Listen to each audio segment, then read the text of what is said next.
Snehal art of teaching या चॅनलवरती आपल्या सर्वांचं स्वागत आहे. विद्यार्थी मित्रांनो, जे डीएड करणारे जे विद्यार्थी आहेत आणि बीएड करणारे जे विद्यार्थी आहेत, आताच नुकताच रिझल्ट लागलेला आहे आणि डीएड चे ऍडमिशन सुद्धा सुरू आहेत. मी गेल्या 3 ते 4 दिवसापासून स्कोअर कार्ड पासून आपल्या स्कोअर नंतर विविध जे काही फीज आहे, असे विविध जे आपले विषय आहेत त्या विषयावरती मी व्हिडिओ बनवत आहे आणि आपल्याला माहिती देत आहे. विद्यार्थी मित्रांनो, आता फीजच्या संदर्भात ही माहिती दिल्यानंतर आपल्याला राहण्याची व्यवस्था ही मोफत कशी होणार आहे, हे डीएड आणि बीएड चे जे विद्यार्थी आहेत ऍडमिशन केल्यानंतर जे आपले कॅपराऊंड सुरू होणार आहेत येत्या 10 ते दिवसानंतर, मग नंतर राहण्याची व्यवस्था आपल्या विद्यार्थ्यांना प्रॉब्लेम येत असते. कारण ही जी कॉलेजेस असतात, बीएड ची कॉलेजेस ही ग्रामीण भागात नाही तर जास्त करून ही जिल्ह्याच्या ठिकाणी ही कॉलेज असतात. मग अशा वेळेला या ठिकाणी आपले जर विद्यार्थी राहतो म्हटलं तर त्यांना रूम करून राहावं लागते आणि रूम करून राहावं लागलं म्हणल्यानंतर त्यांना 6,000 रुपये 5,000 रुपये असं त्यांना खर्च येतो आणि तो आर्थिक भुर्दंड हे पालकांवरती बसत असतं. तर यासाठी उपाययोजना काय असणार आहे, मोफत राहण्याची व्यवस्था कुठे होणार आहे, त्याकरिता इथे माहिती देणार आहे मी. आणि ही माहिती बघण्यापूर्वी आपण माझ्या या चॅनलला पहिल्यांदा आले असाल तर माझ्या या चॅनलला सबस्क्राईब करा, जेणेकरून येणारे जे काही अपडेट असेल अपडेट आपल्याला कायमस्वरूपी मिळत जाईल.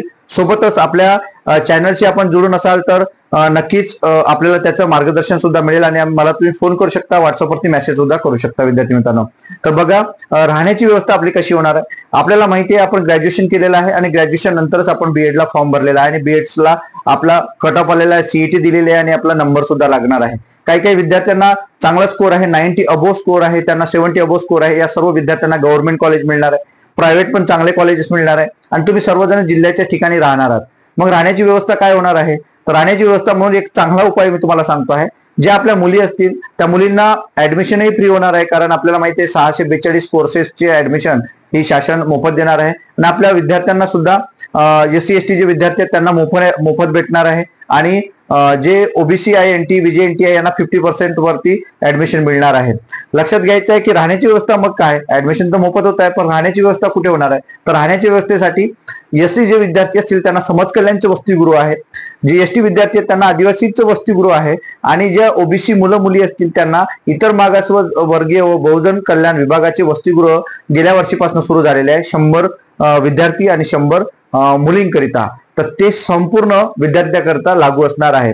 त्यामुळे प्रत्येक जिल्ह्याच्या ठिकाणी 36 जे जिल्हे आहेत आपल्या महाराष्ट्रातील, या 36 महाराष्ट्रातील जिल्ह्यांमध्ये याची व्यवस्था आहे. आणि इथं नंबर कसा लागतो, तर आपले ऍडमिशन प्रोसेस कंप्लीट झाल्यानंतर जे आपल्याला ऍडमिशनची पोचपावती मिळते किंवा बोनाफाईड मिळते, हे बोनाफाईड घेऊन आपण कॅफेतून ऑनलाईन फॉर्म भरू शकता. इतर मागासवर्गीय बहुजन कल्याण विभागाचे वसतिगृह म्हणजे ओबीसी करिता, एनटी विजेएनटी एसबीसी करता जे वसतिगृह आहे त्यांचं ऑफलाईन ऍडमिशन गेल्या वर्षी होतं, यावर्षी ऑनलाईन होणार आहे.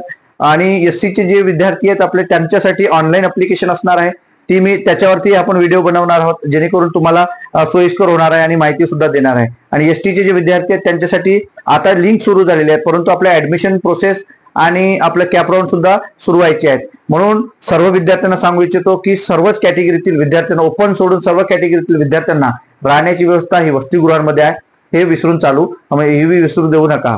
हा झाला विषय वसतिगृहाचा. जर वसतिगृहामध्ये तुमचा नंबर जो लागतोय तो कशावरती लागेल, तर मेरिट बेसवरती, तुमचे डिग्रीचे जे पर्सेंटेज आहेत त्यावरती तुमचा त्या ठिकाणी नंबर लागणार आहे. परंतु डिग्रीमध्ये कमी पर्सेंटेज असेल, 50 असेल, 48 असेल, 47 असेल, मग त्या विद्यार्थ्यांनी काय करायचं, तर त्या विद्यार्थ्यांना पुन्हा सांगतोय, त्या विद्यार्थ्यांकरिता विद्यार्थी मित्रांनो गुणवत्तेच्या आधारावरती आपण मोफत शिक्षणाची संधी साधू शकतो. मग वसतिगृहात नंबर नाही लागला तर त्यांच्यासाठी दुसऱ्या योजना आहेत आणि त्या योजना पण मी तुम्हाला सांगतो आहे. मग कोणत्या योजना आहे, तर एससी जे विद्यार्थी आहेत त्यांच्यासाठी स्वाधार नावाची योजना आहे, जिचं पूर्ण नाव आहे डॉक्टर बाबासाहेब आंबेडकर स्वाधार योजना, जे की ज्या विद्यार्थ्यात वसतिगृहात नंबर लागला नाही तर निर्वाह भत्ता म्हणून शासन डॉक्टर बाबासाहेब आंबेडकर स्वाधार योजनेच्या माध्यमातून आपल्या गरीब होतकरू विद्यार्थ्यांना, तळागाळातील विद्यार्थ्यांना 60,000 रुपये वार्षिक दिले जाते. म्हणजे महिन्याला 6,000 रुपये या माध्यमातून मिळते, म्हणजे ज्यांचा वसतिगृहामध्ये नंबर लागला नाही त्यांचा. नंतर जे ओबीसी विद्यार्थी आहे त्या ओबीसी विद्यार्थ्यांसाठी ज्ञानज्योती सावित्रीबाई फुले यांच्या नावाने एक योजना सुरू करण्यात आली आणि ती गेल्या वर्षीपासूनच योजना सुरू झाली. तिचं नाव आहे आधार योजना, ज्या माध्यमातून तुम्हाला 60,000 रुपये मिळू शकते. पण याची अट आहे, जे ओबीसी विद्यार्थी आहे एनटी विजेएनटी यांना 60% 10वीत आणि 12वीत असणं गरजेचे आहे विद्यार्थीमध्ये, तरच तुम्हाला या योजनेचा लाभ मिळणार आहे. आणि जे एससी विद्यार्थी आहे त्यांना सुद्धा पर्सेंटेजची अट आहे, 10वी ते 50% आणि 12वी ते 50% आपल्याला असणं गरजेचे आहे, तरच या योजनेचा तुम्हाला लाभ घेता येते. आता उरलेले आहेत एसटी विद्यार्थी. एसटी विद्यार्थ्यांचा जर वसतिगृहामध्ये नंबर लागला तर त्यांच्यासाठी पंडित दीनदयाल स्वयं नावाची योजना ही संपूर्ण महाराष्ट्रभर आहे. यांना पर्सेंटेजची अट नाही.